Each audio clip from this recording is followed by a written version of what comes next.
Remember the price, guys. No? Price. Prevent, rest, immobilize, apply ice, compress, and elevate. Alin dito yan? Press. Tignan nyo? So, letter B is the answer. Okay, simple lang. Hindi na kailangan pag-isipan pa. Bago nyo pa x-ray. In short, guys, tama lahat tong mga choices, ha? Pero yung order niya, no, before the patient Kumain na kayo? or even brought to the x-ray, lagyan mo na ng yelo para punuba na yung swelling. No, di ba? Bago pa siya mag-naproxen, Ano na kayo lagyan mo na ng ice. Bago pa mag-acetaminophen or any medication, letter B po ang una nating ini-implement sa pasyente. Right? Number 12.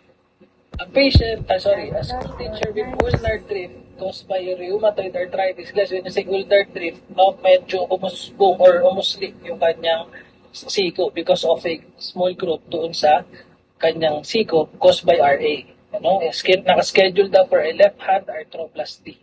Which patient ba't po statement to dito the nurse B? indicates a realistic Dito 4. expectation for surgery? So again, arthroplasty, bilugan, rheumatoid arthritis, and realistic expectation. Okay, so ibig sabihin, pagka nakuha mo yung mga keywords na yan, madali na. Basahin mo lang, hindi mo na Hindi babasahin talaga. ulit yung question.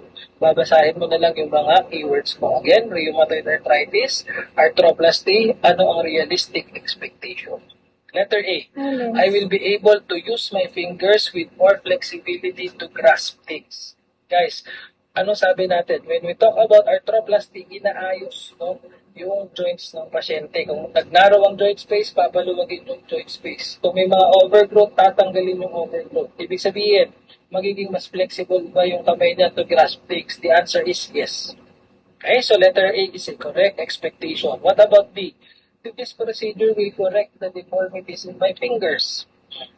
Guys, tinan nyo ha, left hand arthroplasty siya, no? So, maaaring matanggal or ma-improve yung ating joint spaces, but the deformities, gaya for example ng mga nakausling buto, no? Hindi na lahat po yun ay matatanggal during the arthroplasty.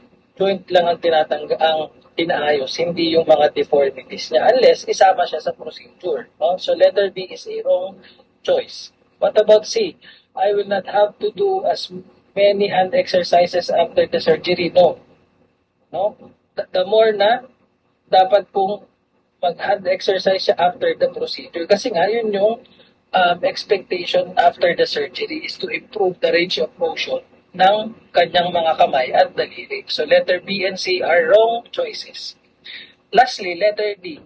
My fingers will appear more normal in size and shape after surgery. Again, the answer is, tama ba? No. Maling expectation. Why? Because not all deformities of the fingers will be treated after arthroplasty. Balik tayo ulit. Ano ba ibig sabihin ng arthroplasty? Yung joint lang po, no, ang kino-correct in terms of the joint space and yung normal na flexion, extension, or movement ng kanyang daliri or joint. So, letter A is the correct answer. Hi, what is Next, this number 13. guy talking about? Which nursing action for a patient who has had right hip replacement surgery can the nurse delegate to experienced, unlicensed assistive personnel? O again, ang keywords muna tayo, no? So, hip replacement surgery and then alin dito ang pwedeng i-delegate sa UAP? Letter A, reposition the patient every 1 to 2 hours. May assessment? Merong kailangan pag-isipan? Sorry, wala.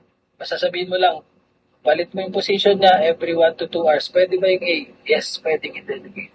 B, unang word pa lang, assess for skin irritation, mali na. Sabi ko, bawal ang assessment i-delegate. Tama?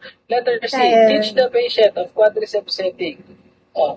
Guys, ang quadriceps setting, kumbaga, inaral po ba nila yan kung paano gawin? Maaring yes, pero not all UAP knows how to do muscle setting exercises. So letter C again, bawal sila magturo. Bawal mag-assess, bawal din sila magturo sa pasyente. Mga action lang unlicensed. sila na hindi kailangan ng assessment. Letter D, determine the patient's level or pain level. Diba? It's like assessment of the level of pain ng patient. So still, it will fall under the assessment. Diba? So pag alam mo yung part na yun, no, alam mo nang sagutin lahat ito ng madali. Ang answer natin sa 13 ay letter A.